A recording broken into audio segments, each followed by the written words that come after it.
皆さんこんにちは。ごんなやおむすび、ごんなゆいです。いつも動画をご覧くださいましてありがとうございます。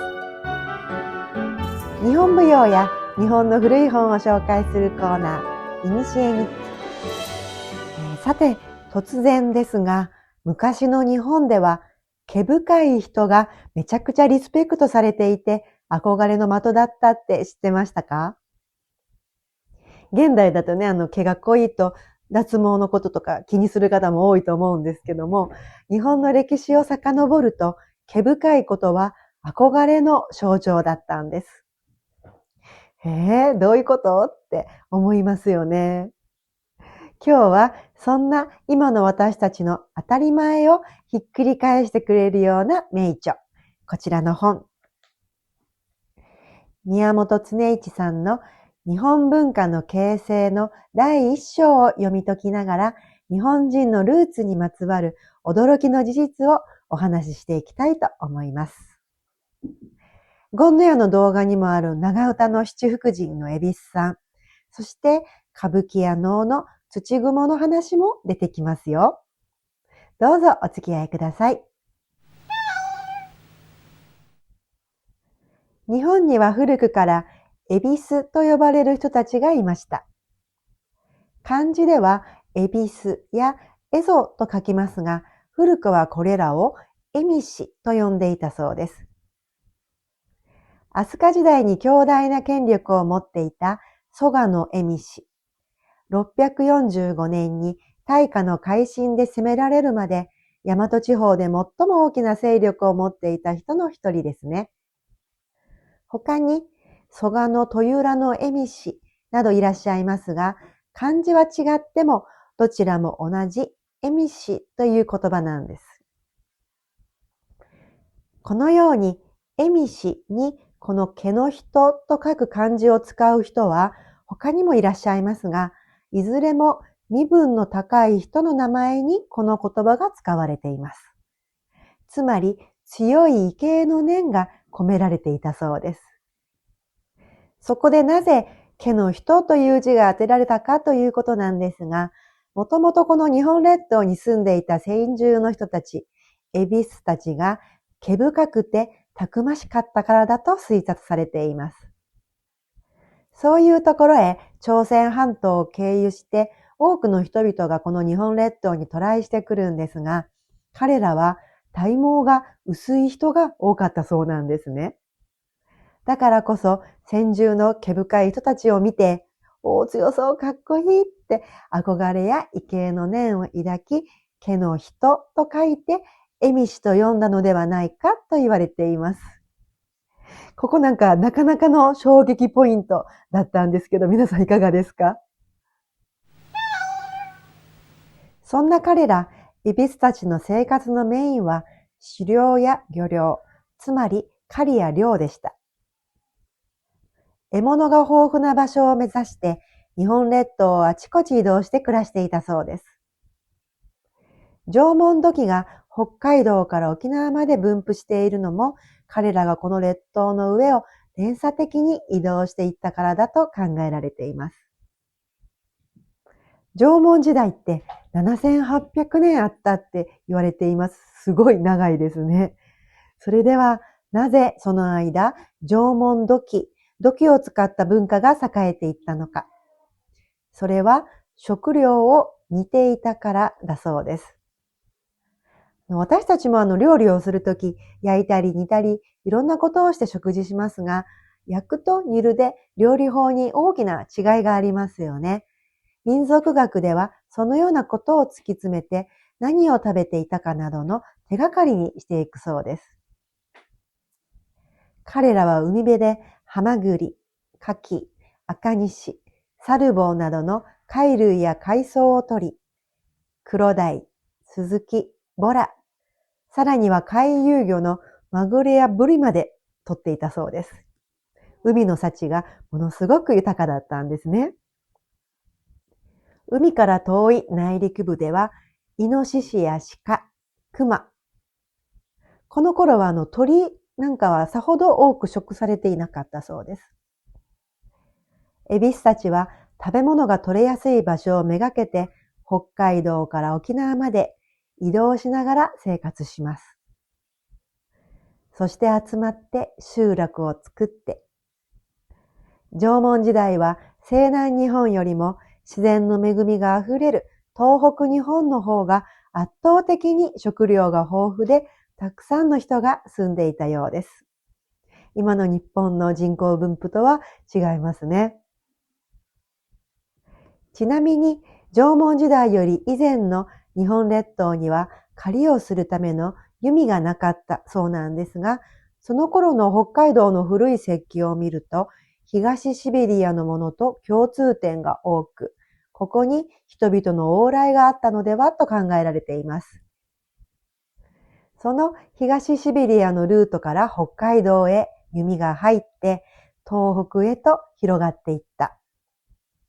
こうして日本では北の方に狩猟、採取の文化が大きく発達したということで、この頃の西南日本とは文化にかなりの差があったそうです。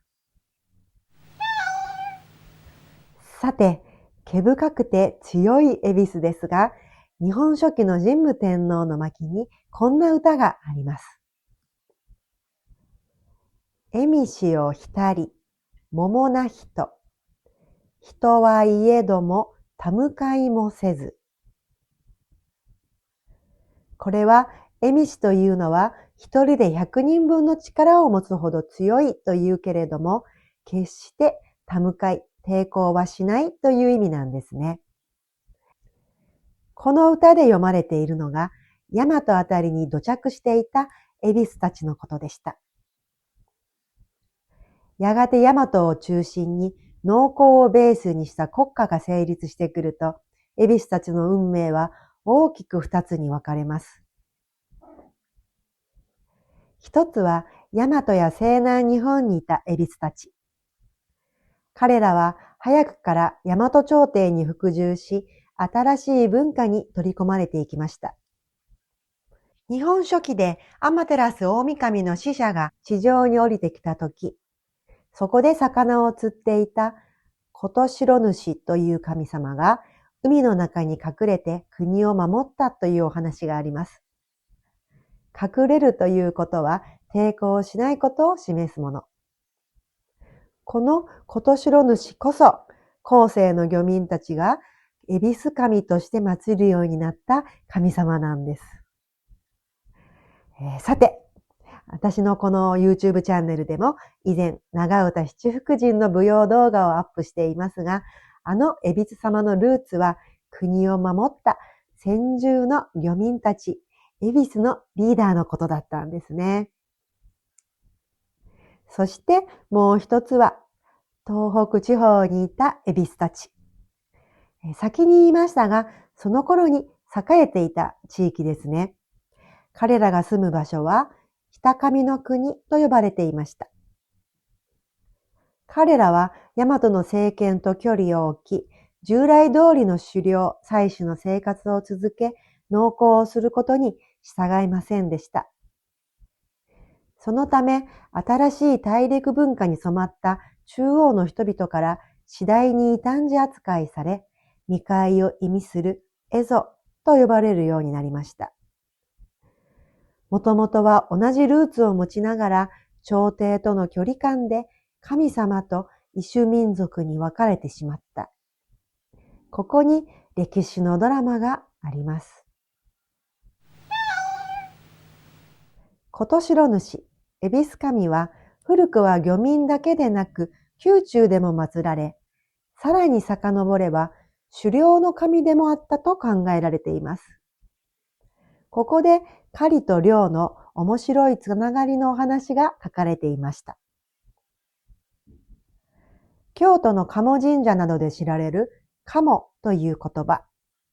もともとは大和の葛城地方にいた鴨部という広く狩猟をしていた人たちが祀った神様でした。東日本が貝や獣をメインに食べていたのに対し、中部より西では鳥を取ることも多くなったんですね。鳥は夕方になると目が見えにくくなるので、彼らは網を張って捕まえました。そしてその鳥を取るための網を今度は川に張れば魚が取れるんです。つまり山の狩人は同時に川や海の漁民でもあったんですね。生きる知恵が見事につながっています。彼らカモベは比較的早く農耕文化に取り込まれました。全国のカモ郷やカモ神社を調べると、渡り鳥の地域との関係なのか、東北と九州にはありません。それが西日本へ行くと海岸沿いにも見られます。これは狩猟をしていた人たちが漁労も行うようになり、西日本で海辺と呼ばれる海の民が増えていったことを表しているようです。こうして古くから土着していた人たちのことを日本書紀や風土記ではクズや土雲と呼んでいます。歌舞伎や能の演目で恐ろしい妖怪として描かれる土雲、手からパーってね、バーって出てきますよね。土雲ですね。もともとは妖怪ではなかったんですね。彼らが縄文時代からの竪穴式住居に住んでいたため、その姿を揶揄して付けられた名前のようです。日本列島は古くは恵比寿や土雲の世界でした。しかし関東より西の地域は次第に新しい大陸文化に強く支配されるようになります。4世紀の終わり、仁徳天皇の時代には生活も大きく変わり始めました。統一国家を作った人々から見れば、縄文の古い文化を持続する人々はまるで異種移民のように移ったのかもしれません。また、縄文文化の後にやってきた弥生文化の洗礼。紀元前300年頃からおよそ600年間。これもこの列島の最大の転換期でしたね。もともと日本列島にはなかった稲作が中国の沿岸から朝鮮半島を南下し、縄文の終わりに北九州へと上陸しました。ここから日本は狩猟と漁猟の世界から稲作を中心とした激動の時代へと突入していくんです。と、ここまでが日本文化の形成第1章のお話でした。いかがでしたか？私たちがなんとなく知っている歴史のイメージが興味深く書かれています。恵比寿様、土雲。私はこの本を読んだとき結構衝撃的でした。そしてね、この本はね、ここからさらに面白くなっていくんですね。狩猟民たちの世界に稲作が来て日本はどう変わっていったのか。第2章の海洋的性格とは。第3章の畑作の起源と発展とは。私たちのルーツの謎解きはまだまだ続きます。気になった方はぜひ実際に宮本常一さんの日本文化の形成を手に取って読んでみてくださいね。他にも忘れられた日本人や潮の道など面白い本もありますよ。はい、というわけで今回はここまでです。この動画が面白かったら高評価やチャンネル登録よろしくお願いします。七福神の舞踊動画も概要欄に貼っておきますので、恵比寿様のルーツを思い出しながらぜひ見てみてくださいね。それではまた次回お会いしましょう。ありがとうございました。